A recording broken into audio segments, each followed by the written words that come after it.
Hello friends, once again most welcome RS Adda में। तो मित्रों, ये सीरीज़ हैं आज की, जो अपन ने याद हो तो आपको पहले आरएस प्री के जो पुराने पेपर हम सॉल्व कर रहे थे, 1991 का पेपर हमने पूरा सॉल्व किया था। उसी प्लेलिस्ट में आपको अब ये आगे के सारे वीडियोस मिलने वाले हैं और इसमें अपन डिस्कशन करेंगे कि पुराने पेपर जो आए हैं।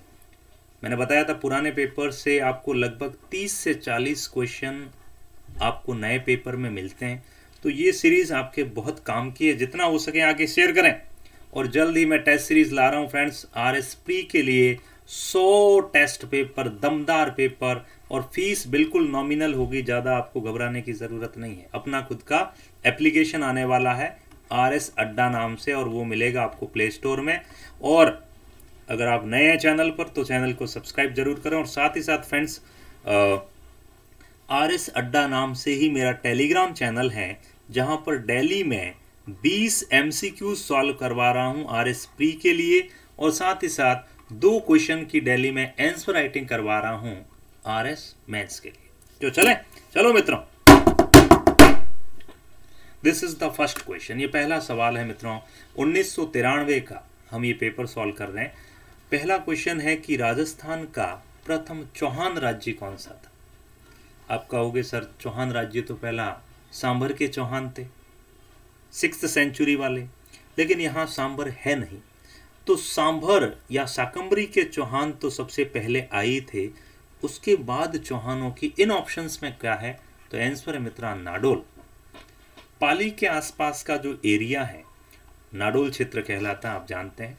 यहीं पर शाकंभरी शाखा, जिसका संस्थापक वासुदेव चौहान था, वहीं का एक राजा था, आपको पता हो तो वाकपति, और वाकपति का बेटा था मित्रों Lakshman Chauhan. You know very well कि बाद में जो चौहान है वो गुजरात के चावड़ों के अधीन हो जाते हैं। तो ये लक्ष्मण चौहान गुजरात के चावड़ों से स्वतंत्र होता है और अपनी एक स्वतंत्र शाखा की स्थापना करता है, और ये नाडोल दुर्ग का संस्थापक भी था। कौन? लक्ष्मण चौहान, ध्यान रहे। लेकिन लक्ष्मण चौहान की डेथ के बाद में लगभग 1205 के आसपास ये नाडोल शाखा जो थी वो जालोर की चौहान शाखा के जो है उसमें विलीन हो जाती हैं। तो इसका आंसर क्या है मित्रों? नाडोल। वाह, आगे बढ़ते हैं। ये था अगला क्वेश्चन, 62nd क्वेश्चन, कि अंग्रेजों व जोधपुर की जॉइंट सेना को किसने परास्त कर दिया था 1857 की क्रांति में। अब इतना तो पढ़ा हुआ है यारों, इजीली आंसर दे सकते हो। एक ही बोमिया था, कौन? आउवा के ठाकुर कुशाल सिंह। याद करिएगा मित्रों कि 1857 की क्रांति अपने मेरठ से स्टार्ट हुई, धीरे धीरे राजस्थान की तरफ फैली, और फैलते फैलते नसीराबाद छावनी, राजस्थान में सबसे पहले स्टार्टिंग कहाँ से हुई? नसीराबाद छावनी से, और फिर जोधपुर लीजियन में भी इसका आगाज हुआ। तो 23 अगस्त 1857 को जोधपुर लीजन के 2 जो लीजेंड थे, मोती खां और शीतल प्रसाद, इन्होंने क्या किया साहब? विरोध शुरू कर दिया, और जोधपुर लीजन के जो सैनिक थे वो दिल्ली की तरफ चले, और उनका नारा था, चलो दिल्ली मारो फिरंगी। जब ये इधर चेलावास पाली के आसपास से गुजर रहे थे, तो वहाँ के ठाकुर थे आपके आउवा के कुशाल सिंह जी, चंपावत साहब, उन्होंने कहा क्या कर रहे हो रे? तो कहे साहब हम तो अब क्रांति लाएंगे, तो मैं भी तुम्हारे साथ हूँ, लेकिन पहले हम इन अंग्रेजों के बचीड़ बजाते हैं। तो पहला जो युद्ध हुआ था, याद करिए मित्रों, 18 सितंबर 1857 को, जिसे अपन चेलावास का बैटल कहते हैं। एक तरफ मॉक मैशन और जोधपुर की सेना थी, दूसरी तरफ आउवा के ठाकुर और कुछ क्रांतिकारी, और क्या लड़े भाई साहब, टकाटक ऐसा सल्टाया अंग्रेजों को और जोधपुर की सेना को कि देखते रह गए। और इनका जो पॉलिटिकल एजेंट था, कौन? मारवाड़ का पॉलिटिकल एजेंट मॉक मैशन, सर धड़ से अलग कर दिया और आउवा के किले के आगे इन्होंने लटकाया था। अब इसके बाद में आपको बताना बिथोड़ा का युद्ध कौन सा था, फिर इसका कैसे जो है वो क्या आउवा के ठाकुर कुशाल सिंह पकड़े गए या इन्हें फांसी हुई। अगर दम है तो कमेंट बॉक्स में बताइएगा, अन्यथा कोई दिक्कत नहीं, किसी और में तो दम होगा ही होगा। ओके, आगे बढ़ते हैं। 25 मार्च 1948 को, तो पहली बात तो ये मिसप्रिंट था आरपीएससी की तरफ से, क्योंकि 25 मार्च को संयुक्त राजस्थान का निर्माण हुआ ही नहीं था। 25 मार्च को जो राजस्थान बना था उसका नाम था पूर्व राजस्थान या राजस्थान संघ, और इसके अंदर जो विलीनीकरण हुआ था, याद करो वो झाड़ू वाला जो डायलॉग है, तो उसमें अपन प्रतापगढ़ को रखते हैं और उसमें लगभग आपकी ये सारी चीजें थी, कोटा, बूंदी, झालावाड़, बांसवाड़ा, डूंगरपुर, प्रतापगढ़, किशनगढ़, टोंक, शाहपुरा, ये सब मिल मिला करके राजस्थान संघ या पूर्व राजस्थान का निर्माण हुआ था।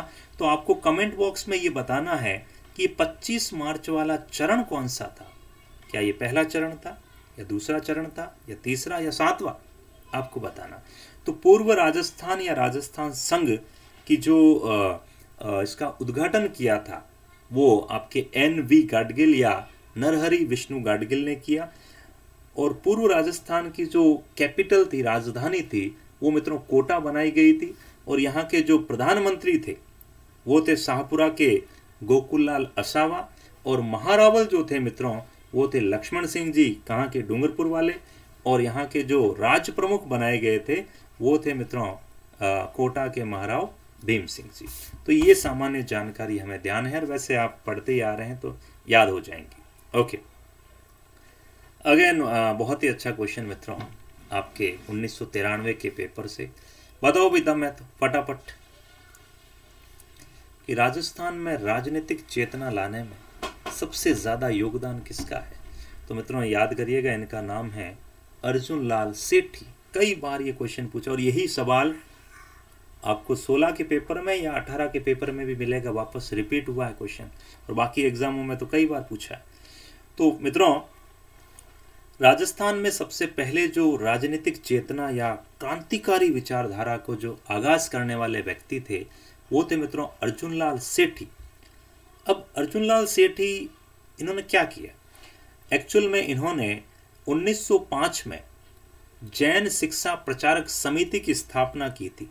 अब आपको बताना ये जैन शिक्षा प्रचारक समिति है कहाँ, और यहीं पर बड़े बड़े जो क्रांतिकारी लीडर्स थे, जैसे आपके जोरावर सिंह, प्रताप सिंह, माणिक चंद्र, मोती चंद, विष्णुदत्त, जो बड़े बड़े क्रांतिकारी लीडर्स थे वो इस छात्रावास से और इस संस्था से जुड़े हुए थे, जिसके संस्थापक कौन थे, अर्जुन लाल सेठी।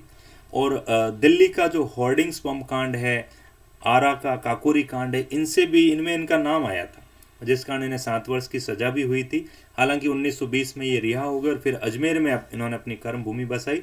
इन्होंने हिंदू मुस्लिम एकता पर बल दिया था, और अंत में 1945 में जब इनका देहांत हुआ था तब इन्होंने मुस्लिम धर्म स्वीकार कर लिया था, हिंदू धर्म का त्याग कर दिया था। Okay, that is the next question. Very simple सवाल है मित्रों, आंसर दो। पनाधाय, दुर्गादास, इनकी लाइफ से आपको क्या प्रेरणा मिलती है? आंसर आपने दे दिया होगा, साहस व धैर्य या फिर देश के लिए बलिदान। तो मोस्ट अप्रोप्रिएट है देश के लिए बलिदान। देखो पनाधाय ने अपने बेटे चंदन की बलि दी उदय सिंह की रक्षा के लिए, दुर्गादास ने अपना सर्वस्व कुर्बान कर दिया अजीत सिंह की रक्षा के लिए, लेकिन अंत में उनको मिला क्या, कुछ नहीं, लेकिन फिर भी पूरा अपना जीवन दांव पर लगाया उन्होंने अजीत सिंह की सुरक्षा के लिए और जोधपुर की रक्षा के लिए। Next, that is the next question. वंश भास्कर के रचयिता कौन है मित्रों, इसमें से बताना है। तो आंसर है मित्रों इसका सूर्यमल मिश्रण। हो, ये मिश्रण गलत है, मिश्रण। एक्चुअल में सूर्यमल मिश्रण, पहली बात तो वंश भास्कर की बात करते हैं।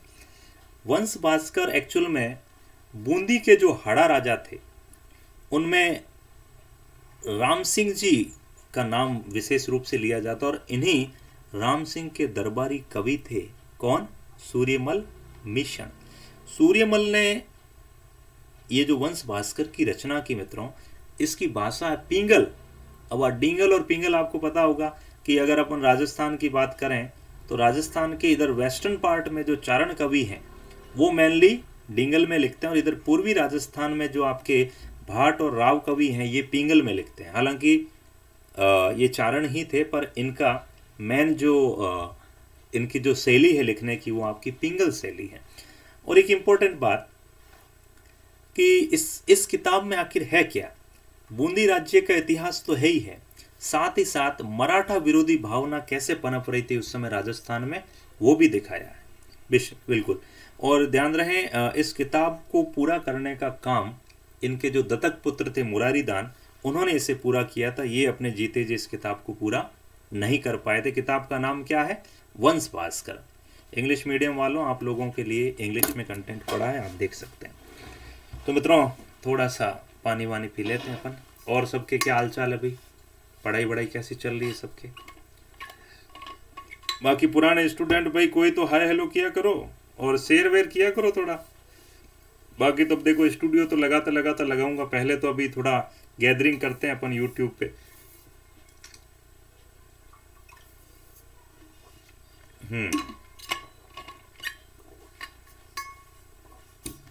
बाकी देखो मित्रों, अभी टेस्ट सीरीज का मामला आपके ज़रूरी है, उसका काम मैं करूंगा। और टेस्ट सीरीज इस तरीके से डिज़ाइन की गई है कि 100 टेस्ट, पूरे सिलेबस को 100 पॉइंट में बांटा है और फिर उसके एक एक लाइन का 150 क्वेश्चन का, कहीं 50 क्वेश्चन के आपको टेस्ट मिलेंगे।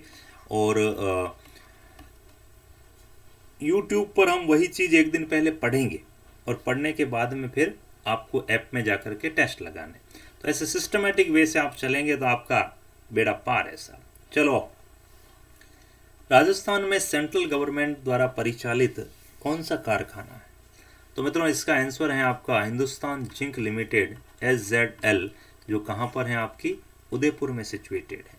इससे रिलेटेड एक और बात है कि SZL की स्थापना 1966 में हुई थी और इसके 2 स्मेल्टर प्लान हैं, जिंक स्मेल्टर प्लान। पहला है देबारी उदयपुर में और दूसरा है आपका चंदोरिया चित्तौड़गढ़ में। ये दोनों चीज़ें पूछी गई हैं, देबारी उदयपुर, चंदोरिया चित्तौड़गढ़। च से चित्तौड़गढ़ याद रह जाएगा आपको बिल्कुल। 1966 में इसकी स्थापना हुई थी। हम ये सारे क्वेश्चन कब के डिस्कस कर रहे हैं? 1993 के RS प्री के। ओके, ये सवाल थोड़ा सा आउटडेटेड लगता है मित्रों कि ऐसा कौन सा यूनिवर्सिटी है जो जिसकी सीमाएं केवल शहर तक सीमित हैं। तो हालांकि अब पहले इसका आंसर जोधपुर विश्वविद्यालय, जयनारायण विश्वविद्यालय कहते हैं अपन। हालांकि अब इसका भी थोड़ा दायरा बढ़ गया है, तो अब ये क्वेश्चन इतना रिलेवेंट रहा नहीं है, आउटडेटेड क्वेश्चन है। चलो आगे बढ़ते हैं। राजपूत राजाओं ने जो अपने किले विले बनाए मित्रों, वो ऊंचे पहाड़ों पर बनाए, तो इसकी वजह क्या थी? देखो पता, इनमें से कौन सा अप्रोप्रिएट होगा? तो आंसर मित्रों यही है इसका कि वो शत्रुओं के विरुद्ध प्राकृतिक सुरक्षा चाहते थे। अभी देखो, जैसे आपने पढ़ा होगा करगिल युद्ध में शुरू में पाकिस्तान के सैनिकों ने हमें बहुत क्षति पहुंचाई। इसकी वजह यही थी कि ऊंचाई पर थे। तो मित्रों युद्ध में ऊंचाई बहुत मैटर करती है। अगर कोई व्यक्ति यहाँ आक्रमण करना चाहे तो यहाँ वाले सैनिकों को तो सब पता है नीचे से कौन आ रहा है, एक छोटा सा बाटा भी फेंकेंगे, टिचुक, सारे सैनिक धराशायी।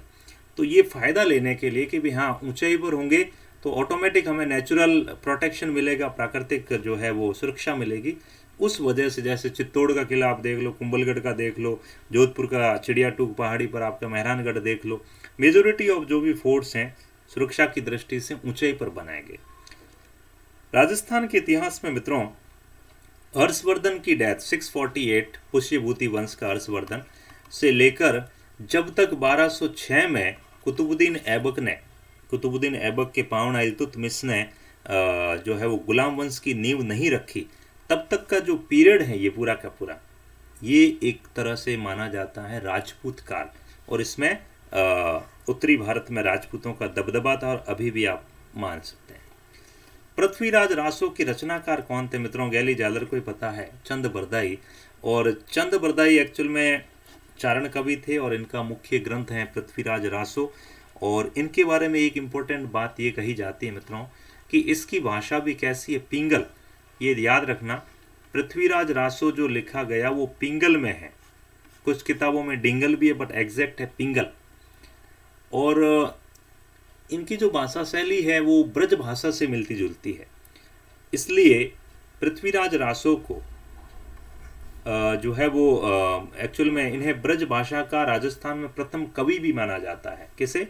पृथ्वीराज के मित्र चंद बरदाई को ब्रज भाषा का पहला कवि माना जाता है राजस्थान के इतिहास में। ओके, बिल्कुल। भीलवाड़ा में मित्रों, भीलवाड़ा शाहपुरा याद करो, फूलडोल उत्सव, तो मित्रों एक्चुअल में ये रामानुज संप्रदाय हैं और रामानुज संप्रदाय की स्थापना भीलवाड़ा में की गई थी। किनके द्वारा मित्रों? जिनका नाम था रामचरण जी, संत रामचरण के द्वारा रामानुज संप्रदाय स्थापित हुआ। और रामानुज संप्रदाय बेसिकली भक्ति करता है किसकी? विष्णु की, या एक तरह से राम की, राम स्नेही संप्रदाय। लेकिन वल्लभ संप्रदाय जो है वो कृष्ण भक्ति करता है मित्रों।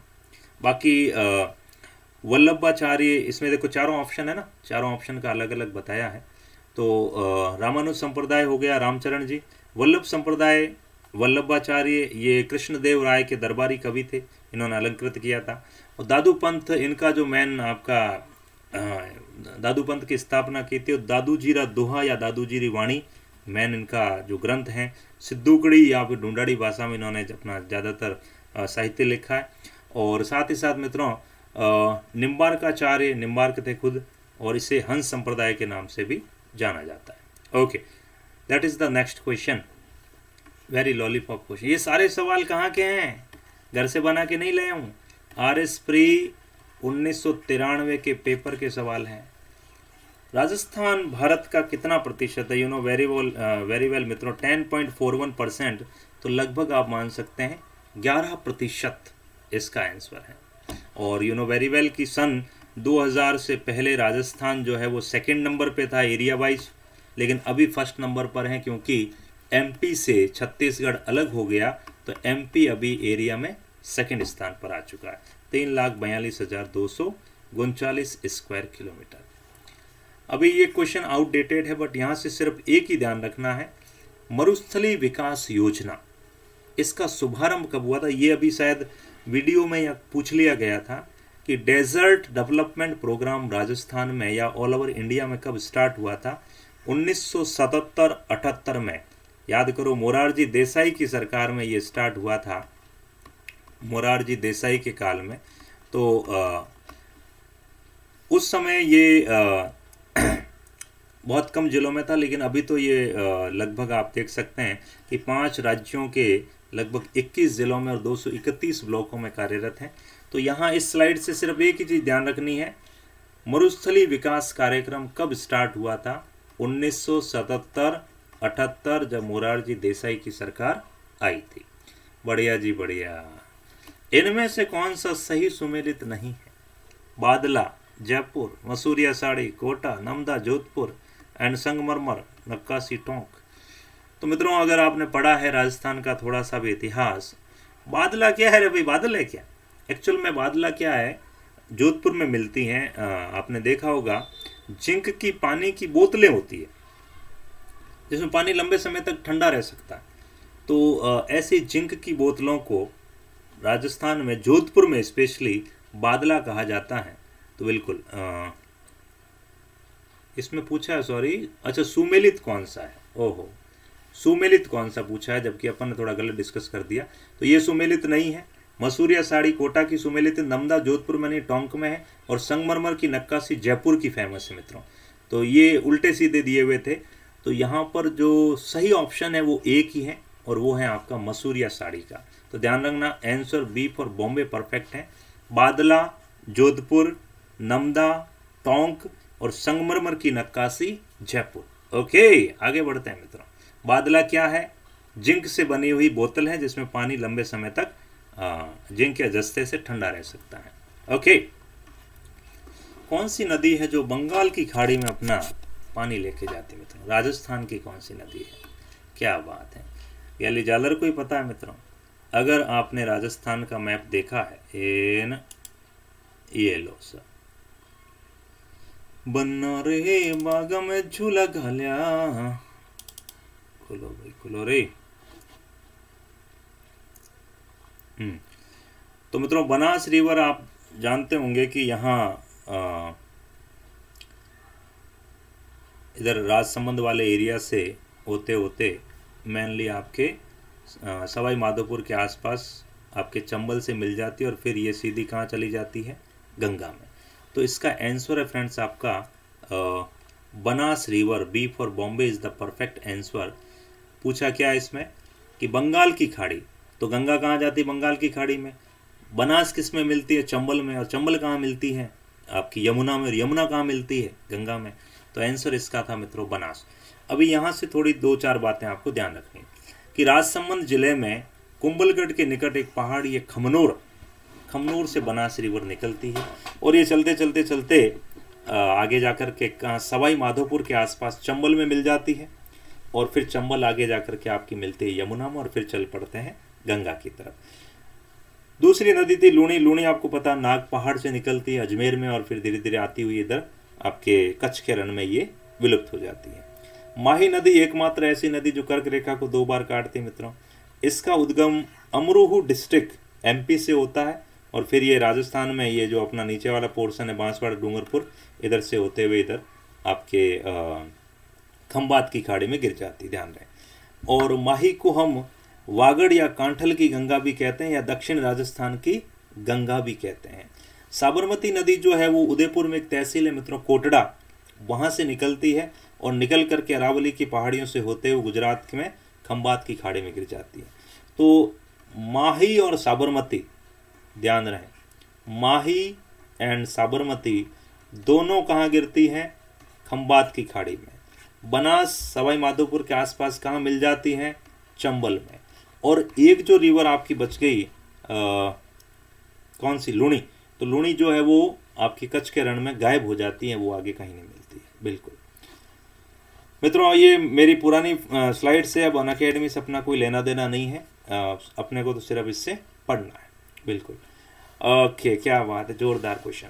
मीठे पानी की झील नहीं है राजस्थान की, वह झील जो मीठे पानी की नहीं है। तो मित्रों पचपदरा आपको पता ही है, पता और भी पचपदरा कहाँ है? बाड़मेर बालोतरा में पचपदरा झील है जो मीठे पानी की नहीं है, ये खारे पानी की है। डीडवाना, पचपदरा, ये सारे। इसके बारे में एक इम्पोर्टेंट जो कई बार क्वेश्चन पूछा गया, मोरली झाड़ी कहाँ, मोरली झाड़ी से नमक कहाँ बनाया जाता है? पचपदरा में। कौन सी जाति के लोग बनाते हैं? खारवाल जाति के लोग। और जयसंबंध झील के बारे में बात करूं तो ये मीठे पानी की झील है, और एशिया की सबसे बड़ी कृत्रिम झील और विश्व की सुपीरियर के बाद में दूसरी सबसे बड़ी झील है मीठे पानी की। इसका निर्माण करवाने वाले थे महाराजा जयसिंह जी। और नदी कौन सी मित्रों? गोमती नदी, जयपुर वाला एरिया। तो यहाँ पर इसका निर्माण आपका करवाया गया था। बिल्कुल सॉरी, जयसंबंध झील आपकी उदयपुर में, उदयपुर के महाराजा जयसिंह जी ने इसका निर्माण करवाया था। और सिलीसेड झील जो मित्रों आपको फेमस है, अलवर में है सिलीसेड झील, और यहाँ के महाराजा विनय सिंह जी ने 1845 में इसका निर्माण करवाया था। अपनी रानी की एक शाही महल और लॉज भी बनवाया जो आजकल लेक पैलेस के नाम से जाना जाता है। और अजमेर में एक इंजीनियर फॉय ने यहाँ पर फॉय सागर की स्थापना की थी, और यहाँ पर पानी जो है वो बाड़ी नदी से रोका गया। और बाड़ी नदी कहाँ पर? ये देखिए छोटी छोटी जो चीज़ें हैं ना, आप सोच रहे हैं कि एक MCQ किया, इससे मिला क्या? इसकी जब व्याख्या करते हैं तो इससे आपके 15 से 20 क्वेश्चन और तैयार हो जाते हैं। और प्री निकालने का दमदार तरीका यही है, खूब सारे सवाल मिलाओ MCQs के, और साथ में व्याख्या पढ़ लो। सवाल आपको यहीं से मिलेंगे कैसे पिटे, RPSC बनाएगी कहाँ से नए सवाल? तो ये सारा व्याख्याओं के अंदर आपको मिल जाएगा पूरा। राजस्थान की प्रमुख विद्युत परियोजना चंबल है। अब आपको पता है अपने MP और राजस्थान की सम्मिलित परियोजना है। 50-50% हम यहाँ पर साझेदारी करते हैं। 1953-54 में ये परियोजना शुरू हुई थी। यहाँ पर स्पेशली 4 बांध भी बनाए गए हैं। इसमें गांधी सागर बांध, कोटा बैराज, राणा प्रताप सागर, जवाहर सागर, ये चारों बांध आपके यहाँ पर बनाए गए। बाकी इसमें सारी व्याख्या आप देख लीजिएगा। बनास रिवर के बारे में भी आगे बताया गया। रियो डी जनेरियो 1992 में पृथ्वी शिखर सम्मेलन हुआ था। अभी ये किन समस्याओं के समाधान के लिए किया गया था? तो मित्रों इसका सीधा सा आंसर है पर्यावरण का डेवलपमेंट कैसे किया जाए, और उससे जुड़ी हुई बातें, जो कि देखो ग्लोबल वार्मिंग होने लग गई, पर्यावरण पॉल्यूट होने लग गया, तो उसका कैसे हम संरक्षण करें पर्यावरण का, उसको लेकर के ये जो है वो 1992 में आपका प्रथम पृथ्वी शिखर सम्मेलन हुआ। उसके बाद में आपका 2002 में दूसरा हुआ, 10 साल, हाँ बिल्कुल। उसके बाद में अभी 2012 में भी हुआ। 10-10 साल से ये सम्मेलन होते रहते हैं, और उसी को लेकर के UNFCCC आपको पता बहुत अच्छा कार्य कर रही है, UNFCCC। तो आंसर था इसका। और एक चीज़ और ध्यान रखना, एजेंडा 21 कई बार पूछा जाता कि एजेंडा 21 कब आया था, तो ये 1992 के पृथ्वी शिखर सम्मेलन से ही एजेंडा 21 का आगाज हुआ था। बढ़िया जी बढ़िया। Okay, that is the next question. कला धरोहर के संरक्षण के लिए 1993 में जयपुर में किसकी स्थापना की गई? तो बिल्कुल सिंपल क्वेश्चन है, जवाहर कला केंद्र की स्थापना की गई थी। कब की गई थी? 1999 में, ताकि जो भी राजस्थान में कलाकार हैं उनको एक मंच मिल सके और विभिन्न कलाओं का संरक्षण किया जा सके। अब यहाँ से उस समय के करंट अफेयर के क्वेश्चन है। ये क्वेश्चन अपने काम का नहीं, बिल्कुल। अगेन ये भी क्वेश्चन अपने काम का नहीं। अगेन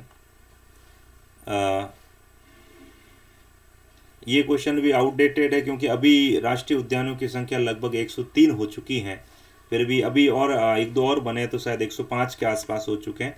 तो अभी प्रेजेंटली ये क्वेश्चन भी आपका आउटडेटेड है। कॉमनवेल्थ 94 के थे, अभी आउटडेटेड, अपने काम का नहीं है। खेलकूद प्रतियोगिता अपने काम की नहीं है,